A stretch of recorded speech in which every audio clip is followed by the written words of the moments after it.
They say don't give a bully rent space in your head. Free rent in your head. And that's great. So why do we? Why do I waste any amount of energy thinking about the bullies around me? Because you never know what those crazy people are going to do next. Seriously, I swear. I've had this conversation. I've literally had this conversation. Now, I was a child at the time, just for context. Teenager or whatever. Why don't you just leave me alone already? I don't wanna. But I don't deserve this. You're driving me nuts. Yeah, it's fun. Please, I just asking you to leave me alone. No, I don't wanna. I'm having fun. And I think that is the essence and heart of a narcissist's motivation.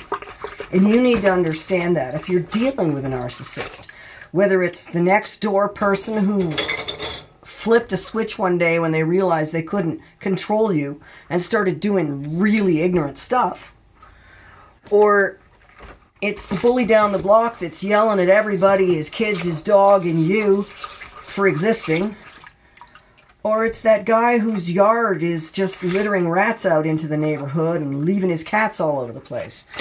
Or maybe it's a family member who's abusive, or maybe it's a peer at school or work. You're dealing with these people who genuinely have one single motivation, and that is an endorphin rush. They're working off, you see, when we work from our emotions versus our mind, what we're literally actually doing is working off of our hormones. Our hormones give us a rush, and we respond to it. If it's a good rush, we do more of whatever caused it. If it's a bad rush, we do everything we can to avoid it. That's an animal approach. That's why dogs will get shy of something. Like, even though my dog loves water, she's terrified of the river because we had a bad moment, we haven't been able to correct it. That's running from emotions. That's being reactionary instead of mindful and thoughtful. And it is, in fact, the source of most of the grief we have on this planet, is people being reactionary instead of mindful and littering their reactionary emotional behavior all over everybody else. So, oh, I felt a hit of power there when I abused that person. That was fun. I'll keep doing it. That's what's motivating the narcissist, the abuser. It's flat up nothing more than that. The question of why they don't care that what they're doing, why they don't have a problem doing what they're doing, is the one for the ages. You don't have to be a victim to see that abuse is, to see what's wrong with abuse, to have a problem with abuse. You don't have to be a victim. And yet somehow these people who have been victimized to a man, I'm willing to guarantee it, that every single narcissistic abuser out there is an adult survivor of abuse. I believe that it is very much. I don't believe that you are born that way and you stay that way. I think that there's a quality of human nature which turns to narcissism when abused, but which turns to greatness when handled correctly. And I think it's the greatness is why these people are in our society. The qualities of personality that makes an abuser also makes a winner. They know it. We see it all the time. We see these people who are shining stars in our society and our culture. They're out there doing amazing things and they get lauded by the public, and then all of a sudden one day we find out just how nasty they are to some people in their lives. Because greatness and abuse are close kin. And it's how you raise a narcissist that determines greatness versus abusiveness. And how you handle them through their lives. Because a person like that, like a powerful dog, is always at risk of biting. They simply don't have internal motivation not to. They just don't. Why? Don't know.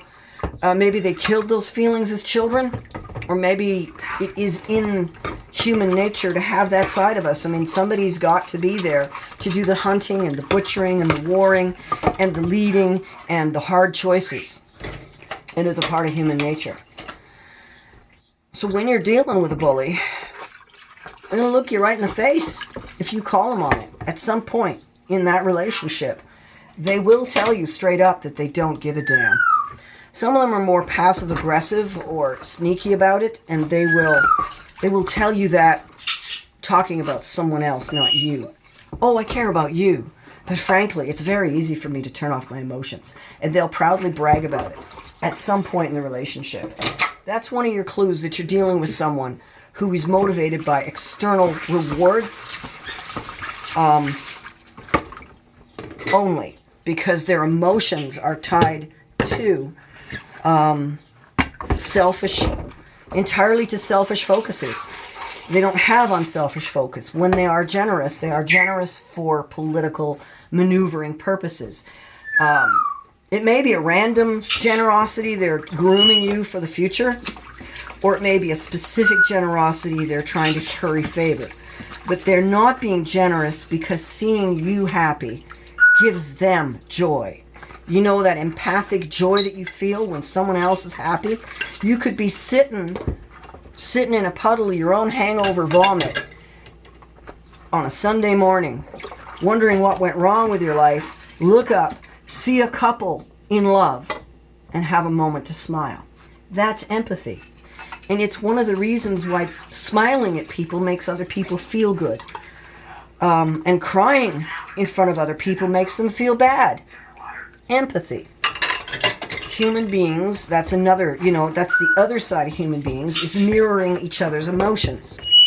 So, the tearjerker stuff on TV, that it's the victory in the tearjerk that people are responding to when they take the tearjerker act to the very end of the finals, or send in extra money to donate, because it's the victory part of the emotion. First, you grab their emotion so that they really, really want that victory. Then you show them the hope. And away they go. Ironically, see, all of this stuff has been studied, and I think it's been studied by the narcissists, trying to understand us in order to better manipulate us by emotions. But I'm not sure about that. There might be some other factor I'm not... there's so much more that I don't know. It's ridiculous. All I'm doing when I get on these rants is sharing what I do know. I'm not telling you all there is to know. That's not possible.